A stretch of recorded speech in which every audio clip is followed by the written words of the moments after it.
Hey everybody, and welcome back to Split Couch Games. I'm Scott. And I'm Ben, and I've had plenty of coffee. I'm trying really, really hard not to be hyper right now. That's fair. I mean, you're just so excited to be here with us and talk about our topic of the day, which is going to be how to start a gaming channel. And maybe some of the pitfalls you might come across and some tips that we've found. Even though we're, super popular with 313 subscribers as of this recording. Which is well, I mean, that's exciting. Pretty awesome. Because a year ago we only had 20. So yeah, it's been great growth. And so we've learned some things. We've learned some things not to do, some things to do. So we're gonna give just kind of a overall thing, and if at any point you guys have any questions, let us know in the comments, and we'll either if we get a ton of questions, we'll probably just make another video that's just a Q&A tiny thing, or we'll just answer in the comments and go from there. I feel like probably a Q&A video would be definitely worth it. Like you said, if we get a ton of questions, we'll probably start answering questions in the comments. But if we get a ton, we'll probably just answer everything in a video. I think that'd be a lot of fun. Yeah, I've always wanted to do a Q&A video. Yeah, Q&A. It's always been a dream of mine. Doing a Q&A with Ben? Well, I mean, just to do a Q&A, just to be popular enough for people to ask enough questions to do a Q&A video. Well, we're getting there. We are. We're on our way. But anyway, so I guess the first thing to do is start at the beginning. And if you want to make a YouTube channel based around gameplay, whatever the case may be, you got to figure out what you want to do. Do you want to do gameplay commentary, or do you want to do let's plays, or do you and those are the two major ones. They're both pretty similar, but it's important to make that choice, right? We kind of do a little bit of both on our channel. We started off with pure let's plays. In some ways, let's plays are harder to do, but in other ways, they're easier to do. I mean, I feel like it honestly just kind of depends in general.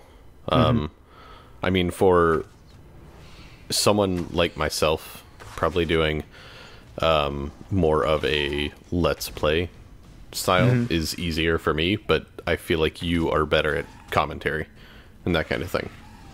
Sure. So I feel like it heavily depends on your personality and whether or not you can, talk about random bullshit for hours on end, or if you have to stay focused and pick a topic and go with that.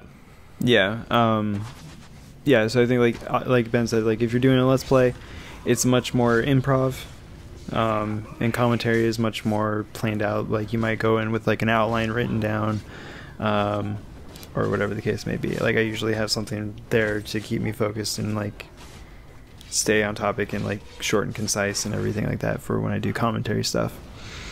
But I do say no matter what, I think it's always fun to push yourself. So I enjoy doing let's plays, even though I'm not the greatest at them.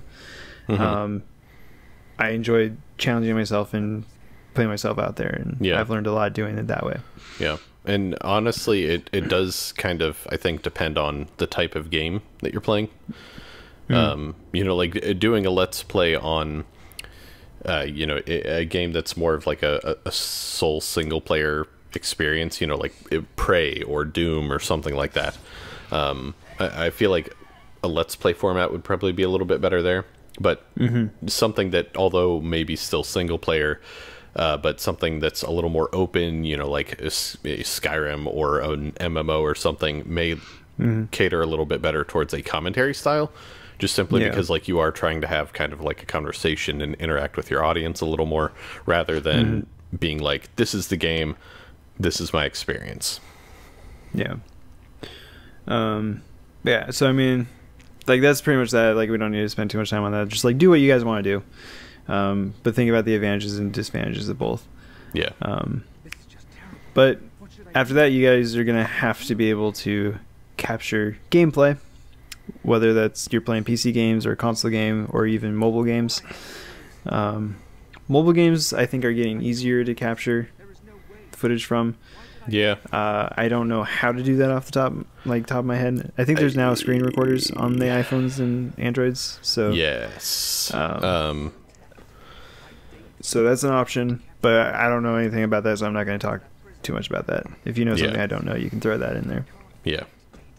PCs, there's a lot of free programs that you can use to record. I use Open Broadcaster software. It's great. Small file sizes. Or you can make them as like high quality as you want or as low quality as you want. Yeah. Recording on a PC is going to require a pretty beefy PC. Biggest thing is processor speed, because if you don't have enough processor speed, you're going to start chugging along pretty slow, and you're going to drop frames and everything. Yeah, that, and I'm sure RAM probably goes in kind of alongside that. I mean, like the full PC build will, like graphics card and everything. Yeah. But processor is usually the main bottle cap these days. You mean bottleneck? Bottleneck. Yeah. I do mean that. Okay. I definitely mean that. So yeah. But if you're doing consoles, there's a lot of different things to, or a lot of different options now. Yeah. You can talk about your solution. Well, my solution is, I'm going to give you like the TLDR, because a long time ago I actually had another YouTube channel that I started when I was unemployed, and technically I started that YouTube channel by using the built-in capture software on the Xbox One. You know, I would just capture the gameplay clips I wanted, and then I would stitch them together and then record a voice track over that, because all of that is possible with the built-in editing suite and everything that it has. And then once I, you know, essentially started doing that, had a whole lot of fun with it, I ended up getting a whole bunch of extra stuff, you know, like microphone, capture card, I remember and all that the kind microphone. of stuff. Yeah, the potato mic. If you want to hear what that sounded like, just go back and watch, you know, pretty much any of our earlier videos from the first like 4 months. Yeah. 4 months. Yeah. Something like that. Ben's voice was amazing. Yeah. It's so bad. But anyways, so I have an AverMedia Gamer HD2, I think, is the full name of it. But it's basically like a standalone capture system. And it functions as a pass-through capture system. So the HDMI cord goes out of my Xbox into the capture card, and then out of the capture card into my TV. Yep. It's something that you probably don't have to worry about anymore, but I did have to worry about a little bit, was ensuring that the capture card you were buying didn't have any input latency. Because a while back that definitely was a thing. There were certain brands that were known for having a little bit of latency and that kind of thing. I don't believe that's an issue anymore. But the one I have, like I said, it's just a simple pass-through. I have a standard SSD hard drive that I bought and put inside of it. And then once I record the gameplay, I just copy it off onto a USB drive, throw it on my computer, and then edit from there. Yep. And what are the file sizes like? I believe that depends on the quality, I guess. Well, I mean, obviously. Yeah, I mean, if I'm recording like full 1080 and everything, it typically is around maybe 3-4 gigs per maybe about like per hour, I think. I think if I remember correctly, like both of ours were about 3 to 4 gigs for 45-ish minutes. Okay, yeah, that so sounds about right. Not too large. I mean, that's pretty standard for compressed HD. Yeah, and that being said, it does seem to, at least for me, it does seem to matter what the native output is. So like, if the Xbox is natively outputting the game in like 720 and then it upscales it for your TV, then that seems to be a smaller file size than what it would be if it was natively outputting at 1080. Sure. Yeah. That could just be a random weird observation, but I feel like might that's be a right. thing. That would make sense, right? Because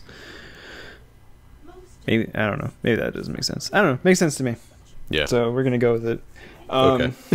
Yeah. So I actually I have two capture cards. I have an internal capture card for my PC that I used to use because back when I started wanting to do gameplay stuff like 8 years ago, there weren't many options for capture cards. And so I have an internal Intensity Pro. I keep around because I might use it because it's a really nice capture card, really good quality and everything.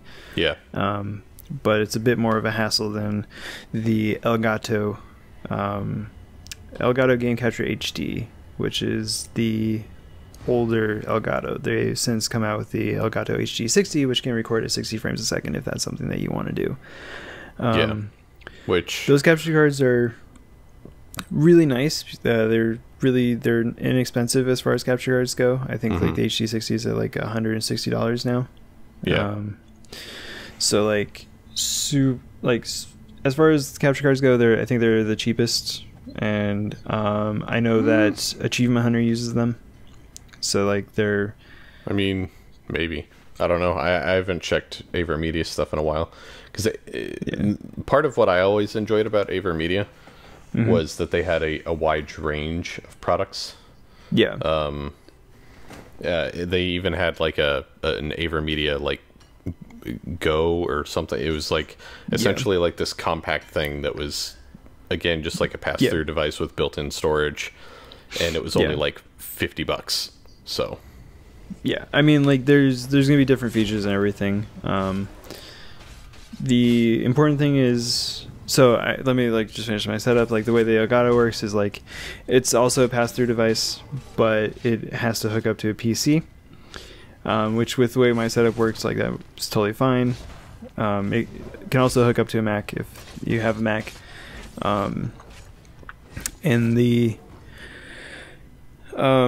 cool thing if you're doing, and then it will connect with a USB 2.0 device to your PC, and that's how you get the files. And it actually doesn't take up that much of your PC's resources, which is nice. It won't. I have a pretty nice PC and a pretty nice Mac, so they're not. But even my old Mac from 2008, would be able to capture Elgato footage without any issues. So, it wouldn't be able to do anything else, but it would do it all right at the very least. But one of the cool things about the Elgato software is that it has the flashback recording, where it will, as long as you have the software open while you're playing, you can rewind. If you do something cool, you can rewind and then record from the past. Yeah. Which is super useful if you're doing gameplay commentary and you don't want to necessarily be recording everything, but then all of a sudden you have a great game and you're I want to. You're playing Call of Duty or Gears of War or Halo or whatever, and you're I just went fucking 15-0, but I wasn't recording. Now you can go back and actually get that gameplay. Yeah, and that is a nice feature of those particular style of capture cards and everything. Mine obviously cannot do that,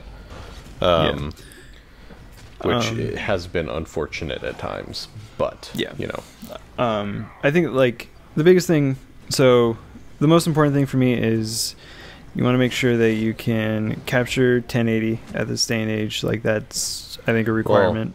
Well, at least 720. At the very least. Because, I mean, but, you have, well, I mean, here's an important thing. And I was mainly going to touch on this at the end. But if you're wanting to start a gaming YouTube channel, and you are, like me, maybe you're unemployed, don't have any expendable cash or anything like that, 720 is acceptable. Nobody's going to really harp on you that bad. Obviously, ideal would be 1080, but it's not the end of the world. So if all you have access to is your Xbox and an internet connection, and you're going to do it the way I did back in the day, where you record, and upload essentially just 5-minute videos, then do that. Like, there's nothing wrong with it. Yeah, no, I don't want to make it sound like there's anything wrong with doing it that way. All I meant was that if you're going out to buy a capture card, I'd assume that most capture cards these days are 1080p. Well, yeah, and that was going to be the other thing I said, is if you're buying a capture card brand new, you're going to be really hard pressed to find one that isn't 1080. Yeah. If you're buying it like used off of Amazon or something to save some money, then yeah, you might find one that's 720 or something. But I just make sure that it like records at least 30 frames a second. If you're spending money, I think that you should definitely go for 1080p. Like, if you can, it might be like, if there are 720p capture cards out there, then it might be a little bit more expensive to go for the 1080p, but it's worth it. For the most part, you want to make sure that your computer can handle editing 1080p, which can be somewhat intensive, but your laptop is pretty old and handles it more or less okay. Yeah, I mean, typically, realistically, when it comes to editing videos at, is 720 versus 1080, the only time it becomes an issue is when I start layering different visual assets on top of each other, like, face cam and that kind of thing. That does typically slow down, but that's simply because I normally don't wait for it to, pre-render everything, because that's what takes the longest on my computer, which again is like 9 years old at this point. There's a lot of options, but those are the things. We spent a lot of time on capture cards there, but it's probably important. Well, I mean, it is literally the backbone of making a gaming YouTube channel. It's true. You can't make a gaming YouTube channel if you can't get gameplay. So so if you're doing gameplay, like if you're just doing gameplay commentary, you would just upload that to, or you would get your gameplay onto your PC into an editing software, and you can either record directly to the editing software with a microphone, or you can use Audacity or some other sound program to record and then bring that file into and go ahead. Oh, I was just gonna say, you can record live commentary, or you can do it after the fact. There are, successful YouTube channels that do it both ways. I consider live commentary like basically a let's play in a way, like, because it's the same process. In a way, sure, yeah, but I mean, I personally still feel like there's a difference in terms of content between a let's play and commentary. Sure. Yeah, because I can buy that. Yeah, because I mean, like a let's play, like you're just dicking around talking about whatever comes to mind, whereas commentary is like you're focusing on the game. Like, okay, it's like, now that I have this, I need to go over here and do this. But oh no, here come these guys. Well, I still feel like that's kind of a let's play. I don't know. Sure, but like it. I mean, whatever. It doesn't matter. But yeah, so like, if you're gonna do anything live, like if you're gonna record your voice as the game is playing, like whether it's a let's play or live commentary, there's a couple things to keep in mind that will make your life easier. Syncing is so important, and that's SYNC, not SINK. Yeah. There's different ways to do it. We took ours from the way that Achievement Hunter does theirs, where they'll go to a menu as they're recording it with their voice and gameplay. And like in the gameplay, they'll go to a menu of some kind and they'll count 1, 2, 3, 1, 2, 3 while moving through the menu. So as the menu changes, your voice syncs up to that menu change. And then ideally, everything that you do from there on out is going to be synced properly. Yeah. There are some things with like that we ran into, this is one of the pitfalls we were talking about, is when we first started doing this, we had some, or it was specifically when we started doing face cam. Yeah. Where we had different frame rates being recorded, and we had, so like, we ended up settling on everything was recording at 29.97 frames per second. Yeah. As opposed to 30. Yeah, because like the capture card could record at like a flat 30. That wasn't the issue. It was that our face cams could, like, they had that like dropped frame every now and then. Even if we set it to record at a flat 30, like there, we always seemed to slowly get behind. And we ended up figuring out, like, you know, after doing all sorts of Google searching and everything, we figured out, like, okay, if we put it to these settings, then it's guaranteed to always record at like 29.97 frames per second or something like that. And then there was one more issue after that, when like we got that all settled and like, but then things still got out of whack. You got to make sure that when you are editing the project, that the project is set at the 29.97 as well. Because even if your footage records at 29.97, if you're setting the project file to 30 frames instead of 29.97, yeah, it just make sure that, like, as much as you can, that all the frames that you're recording at are correct. Yes. And that comes across with the audio, because if you're dropping frames somewhere in there, your audio will go out of sync as well. Yeah. And we do recommend it when you're doing live commentary to record audio like your voice audio separately from the gameplay audio, so that you can adjust the volumes as necessary. You can. Yeah. If you, like, a lot of streamers and stuff, when they stream, they can't do that. So like, it is doable to do it on the same audio track, and just like make sure that, like, you know, you keep your voice level and everything like that. But your life is going to be easier if you can do it separately. Yeah, definitely. Because I mean, that was when I first got my capture card and my microphone. At the time, my microphone didn't work with Max, and that was all I had. So I had to use the microphone jack on the front of the capture card and try and do like live commentary type of stuff, which for obvious reasons ended up becoming an issue. And that was one of them, is that, like, I didn't have control over my voice versus the gameplay and everything.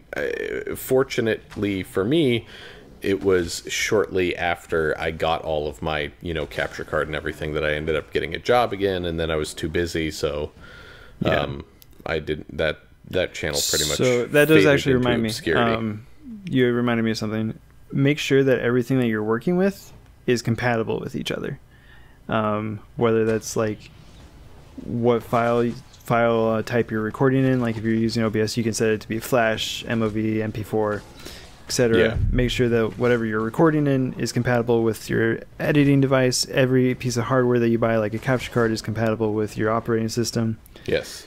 If you're Windows, you're pretty much solid.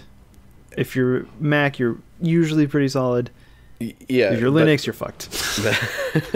but also, you just don't want to make the mistake that I did, because the reason that microphone, or that I had that issue with my microphone, wasn't because I didn't like think to check compatibility so much as it was that I was like, oh, it's just a 3.5 millimeter jack microphone, like of course it's gonna work. Why wouldn't it work? It would be silly for it not to work, especially when I have a microphone input on my laptop.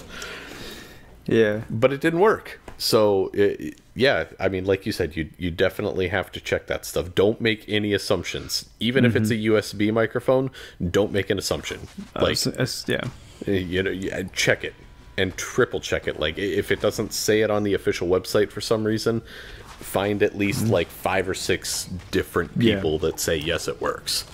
On on the topic of microphones, we now both use the Blue Yeti microphone. Yeah, we do. They're wonderful. I sometimes have issues with feedback sounds, but that's the wiring in the apartment that we live in. / maybe your setup. I don't think it's the setup, but like, I mean, there's some issues sometimes. Something somewhere, because it wasn't an issue until you moved into that room. But there was an issue. There was some issue at my apartment, like last apartment. But anyway, it doesn't matter. Like, they're good microphones. Most of the time, it's going to work for you. If there's feedback, you can remove it with Audacity pretty easily. Yeah.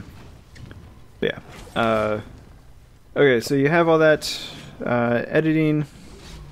I think one of the mistakes that we made is that we were like, I don't know if it's a mistake, but I think we shied away from editing our Let's Plays, or like cutting out moments of dullness. I don't think we didn't shy away from it so much as it was that when we first started, we were terrible. And we realized that, like, if we cut out everything that was bad, A, our episodes would be like 5 minutes long, and B, nobody would be able to follow what was going on. Yeah. So, and that's kind of a point that I did want to bring up, is don't be afraid to suck. Yeah, for sure. Because, I mean, especially when... We still suck. What? Hey, I'm amazing. I'm the next Markiplier Septipi. Uh-huh. Really? Nothing? No reaction? All right, no, fine. No reaction. Fuck you too. Anyways, but no, the more you record and everything, the more comfortable you're going to get. And when you are editing and everything, and this is something I do want to stress as well, always watch your own content. Yeah. And always. Yeah, Scott doesn't, but you know, that's his own fault. If you want to improve, you're going to need to watch your own content, make your own notes, and then get someone else's input. Obviously, everyone is going to always have a tendency to be more self-critical, but you also may overlook something that is an actual issue if, you know, just because, you know, you're like, oh, that's just, you know, me being me. Well, if you being you isn't funny, then maybe you need to be less of you or a different you know, something like that. Yeah. I think the biggest thing for a lot of people who are starting to do something creative is they're like, I want this to be perfect. Yeah.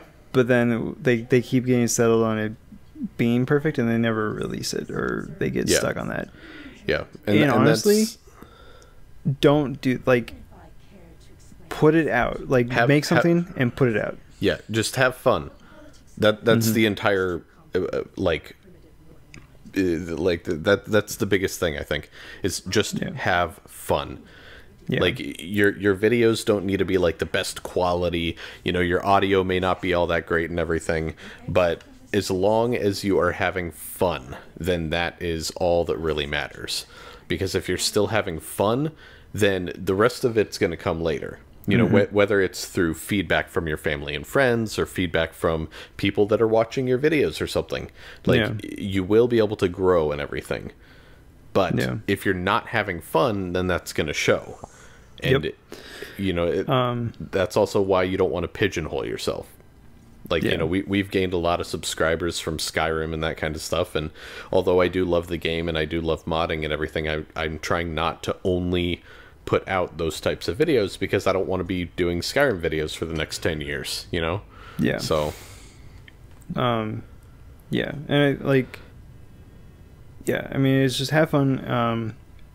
Absolutely put it out. Like, if you haven't done anything creative, it's such a, like, nice feeling to actually put something out, like, because it's complete at that point for the most part.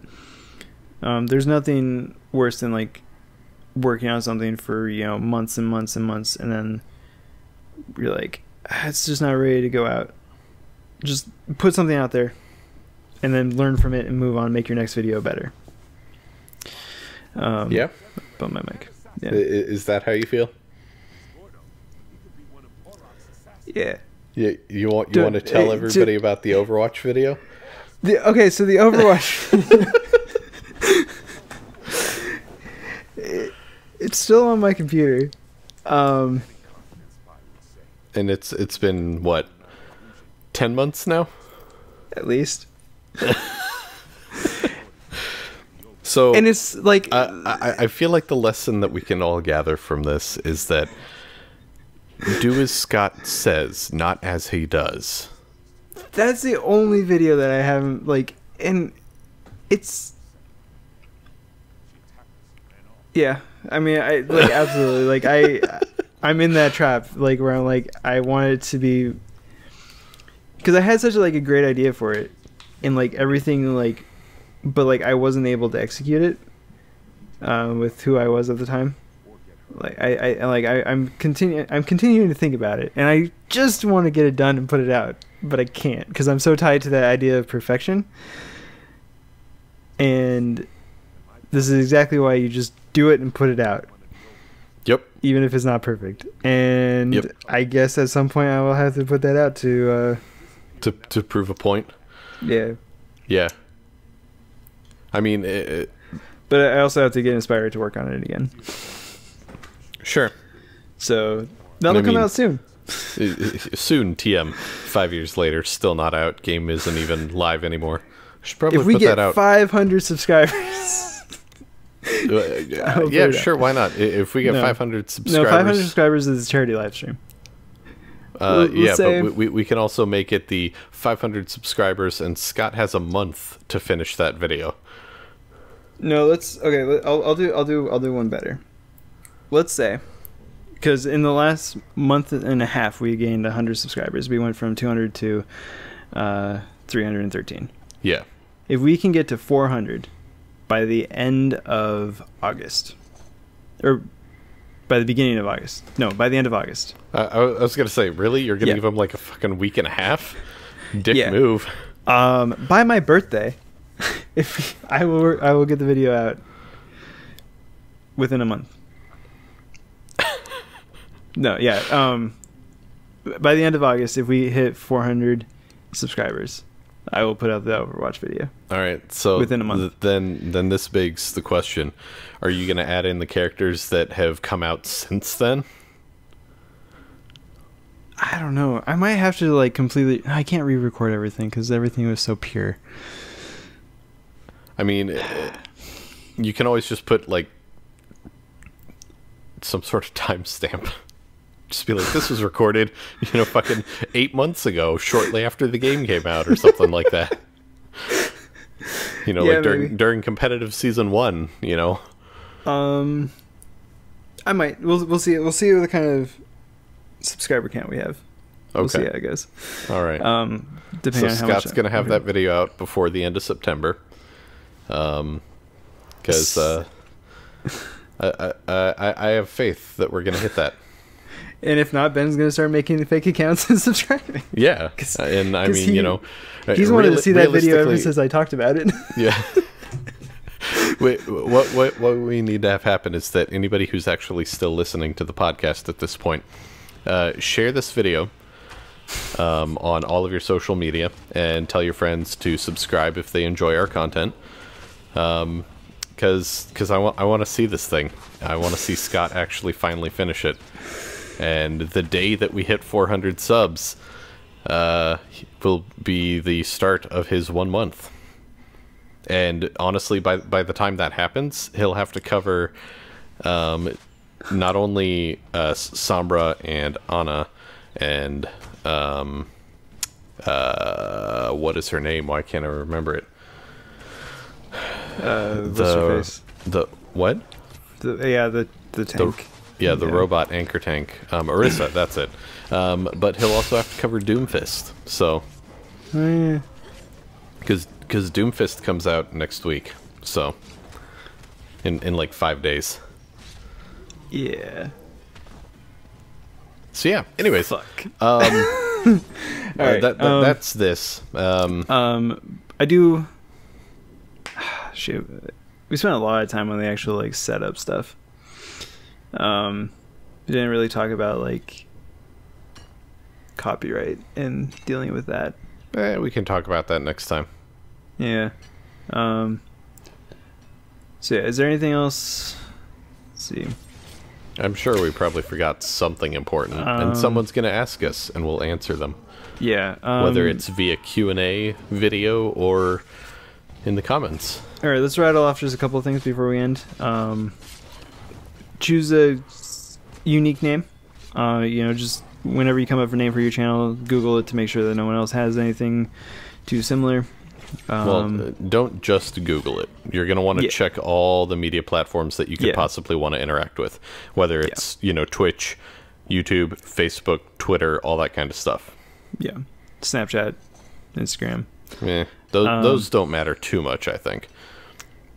It's good to check it though. Just still good to check. But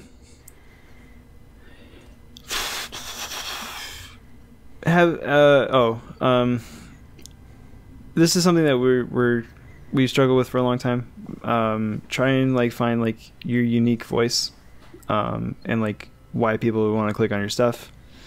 From like all aspects of it, like from the title to the description to the thumbnail. It's a hard thing to do. Like I said, we still struggle with it. But the sooner you try and figure out your exact voice in all aspects of it, the more successful I think you're going to be. Because it's like the gameplay on YouTube, whether it's Let's Plays, commentary, whatever, is such a saturated market. It's a lot of fun to do, but if you're looking to be successful past just having fun, find your voice. That's probably the biggest thing. And on that particular note, that's part of why Scott and I, for the most part, have stopped doing Let's Plays. Obviously, like the first year of content that we put out was all Let's Plays. We did like one video a day for an entire year. At least. And that was a major feat for us. Like we're proud of that. We did it. But we kind of stopped doing Let's Plays for the most part, just simply because we kind of talked for a while and we decided that like we weren't really bringing anything interesting and new. So we've tabled those again for the most part for now, and we would like to go back to Let's Plays later on. But for the moment, we are primarily a discussion-based channel. So, yeah. Anyways, this is a 40-minute podcast. This is a 40-minute podcast. There's one thing. Everyone, this last thing. Everyone will say this, but it is important. Consistent upload schedule. Doesn't have to be every day like we were doing. We release Monday, Wednesday, Friday at 9 a.m. Like, that's just what we do. 9 a.m. Pacific Standard Time. I guess we should be specific about that. We should be Pacific about that. That was pretty good. Bad jokes are not the way to become YouTube popular. Anyway, if you have any questions about any of this stuff, like Ben said, we'll cover other things like that, like once you have uploaded, like how to manage your channel and everything, probably next time on Split Catch Games. Yeah. Goodbye, everybody.